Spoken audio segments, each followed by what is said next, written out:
Hi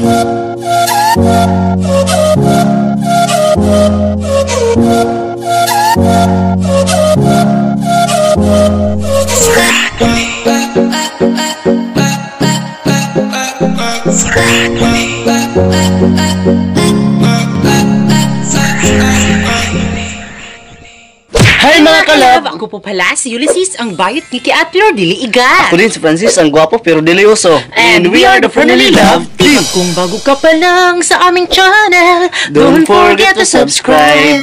Ngayon ay gagawa tayo ng Bahay-bahayan. yes, doon sa aming kanto. Yes. Dahil para naman may Para- pastambayan kami Yes. tuwing gabi kasi 'di ba hindi natin alam kung kailan pumupunta or pumapasok yung mga nagtatangka dito yes, sa aming hindi taga fish dito. pan.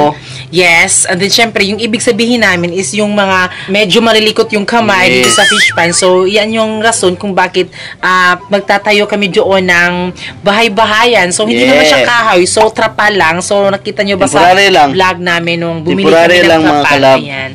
So, pupunta tayo doon at para naman may pag-istambayan na kami. Para Yes. hindi na kami ano talaga, di ba? Para kapag nakita nila na may bahay doon, so, Para tahado sila, mga yes, kalab. tahado.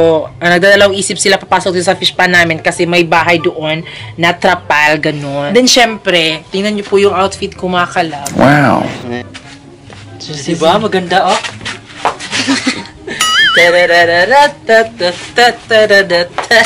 Ganda no, ayan. Ukay-ukay lang itong mga kalab. Ayan, Wow. diba? At simple mga kalab, mga kabagong mga kalabs.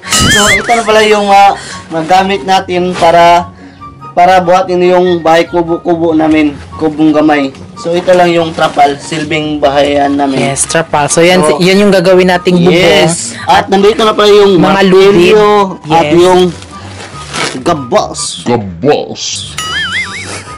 So, ayan po yung ating trapal at Yung PC nandun sa ilalim. so, nandyan yung ating PC at yung malangsang. lubid. Ayan. At yung mga Yes. pako. Ayan. And then, syempre, bago tayo magsisimula na paggawa ng ating bahay-bahayan, so, syempre, pamain lang ha. Ayan. So, meron tayong sinasampay dito. So, pamain lang. Ayan. So, tig-5 piso na lang ito. So, tingnan nyo mga kalab. 5 pesos. Ayan. So, pamain lang. Ayan. Itong mga leggings. Ganon. Mga short ni Francis. 2 pesos na lang. Ayan. So, ito po yung bagong business namin. Ayan. Sasampay din. Syempre, kung gusto mo magpalabas sa amin, is pwede kang magpalabas sa amin. Gamit lang ang aming mga kamay at daliri. Ayan. So, ayan, nandito na tayo sa paggagawaan ng aming bahay-bahayan. Ayan. So, ayan, sa harap lang ng aming bahay. So, ayun yung bahay namin. And then, syempre, so, timing din na dito kami gumawa ng yung bahay-bahayan namin dahil yung sa amin kasi sa bahay kasi doon is, di ba, malapit lang yung bubong sa ano namin, sa floor namin. Ayan. So, ano lang siya, kung tatayo lang ako tapos gaganon yung kamay ko is maaabot ko na yung bubong. So, sobrang init kasi kapag tag-init. So, ngayon, okay siya, di ba? Kasi yung bubong natin ngayon dito is trapal at syempre kapag pagtapat na siguro ng tanghali, so dito siguro kami magtatambay ni Francis dahil sobrang init talaga and syempre dito ay super fresh ng hangin dito. So kung mainit siya, it's okay dahil hindi naman mainit yung ilalagay nating bubong, di ba? Kasi trapal lang naman. So ayan po yung mga puno. So yan po yung nagsisilbing mga hangin kibale. Ayan, bumabangga yung mga hangin diyan sa mga may niyog. Ayan. So, ngayon, ang ginagawa ni Francis is sinakat niya yung mga grass. Ayan. Yung mga grass mat. So, ayan. Yun yung ginagawa ni Francis. Dapat mga kalab, pag kumuha ka na ng mga damo dito, parang ano?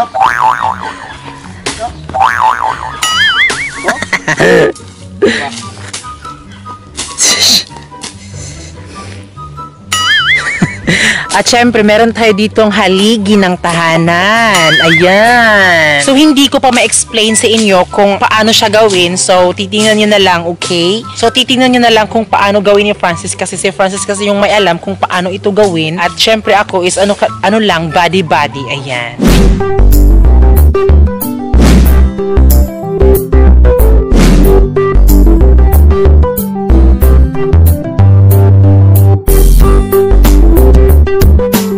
So ayan mga kalab, so pakita ko sa inyo kung gaano kalinis yung tinatrabaho ko ngayon. So ayan oh.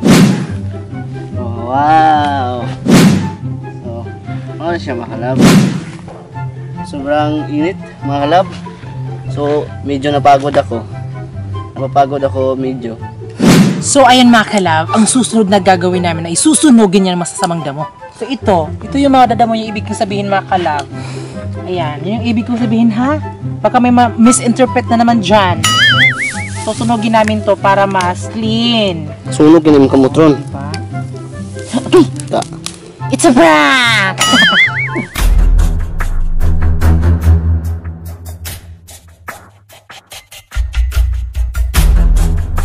Kailangan talaga gamitan ng powers para mas umapoy talaga siya.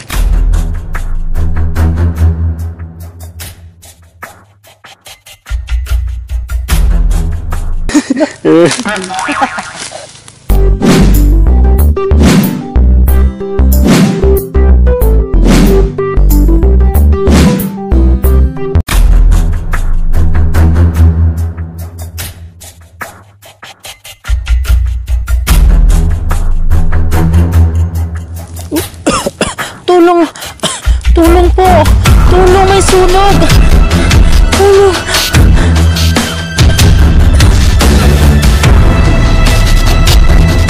Tulong! Tulong po! Walang awa niyo na! Tulong! Tulong po!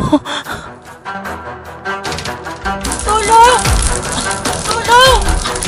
Tulong!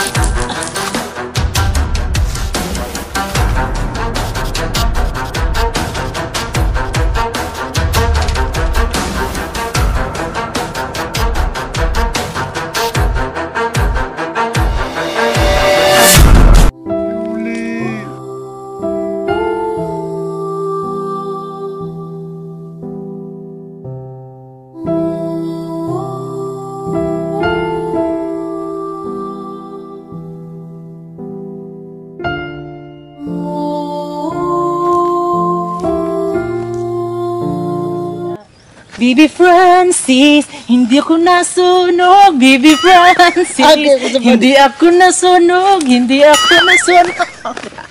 Okay, ngayon ay sisimulan na natin yung ating paggawa nating bahay-bahayan. So, kasi para nag-enjoy din kayo sa mga sunog, no? Ayan. Yun mga kalab, so kukuha tayo ng dahon ng niyog para silbi yung haligi at yung para babag din sa ating yung paglagay ng trapal. So,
Mabuhay ang kasal! Sa iya ay napaglaong naara ko. Oh my gosh, I'm so happy. I'm so flattered. Oh my G, I have a ring bell. Ayan. So ayan mga kalab, ito na po yung aming bagong bahay-bahayan. Yes. So, dito na kami mag-standby para tumingin kami sa mga paligid, kung may mga masasamang tao. At ayan, so we are proud na nakabukod kami ng simpleng bahay-bahayan para sa aming tambay-tambayan. Ayan. Ako po, si Jessica Franuli. Kabahan na kayo kasi may bagong bahay ang Franuli. Hindi lang mansyon, kundi trapal mansyon. At kung gusto mong makita, tumingin ka na ngayon. Sa lugar ng Magallanes, Agusan del Norte, naninirahan ang Franuli couple at sila ang pinaka mabait, masipag at pinakasikat na taga-fish pan. Kabahan ka na dahil ito na ang kanilang trapal mansyon. Ayan, pumasok kayo at itutour namin kayo sa trapal mansyon. Kaya nila nabukod to dahil para tingnan yung mga malilikot na kamay. Tingnan nyo dito. Ang ginawa lang nila ay lubid lamang. Nakakamangha, di ba? Pasa sa'yo, Francis. At nandito tayo sa bahay ng Franuli. Cool ba kayong ilang aligi? Palwa pag sa lubi. Ayan ang masasabi namin. Kabahan na kayo Handa na sa kayo. aming trapal mansyon. Kinabahan ka ba? Kasi kami, hindi. Yes. So hanggang sa muling pagkikita. At ito ang Franuli. Love team. At kami ay nagpapaalam. Kasi ay nagugutom na kami. So ayan mga kalab, huwag i-skip ang ads. And don't forget to subscribe our YouTube channel. At kami ang Franuli Love Team. na nagsasabing dapat Love lang. Bye-bye.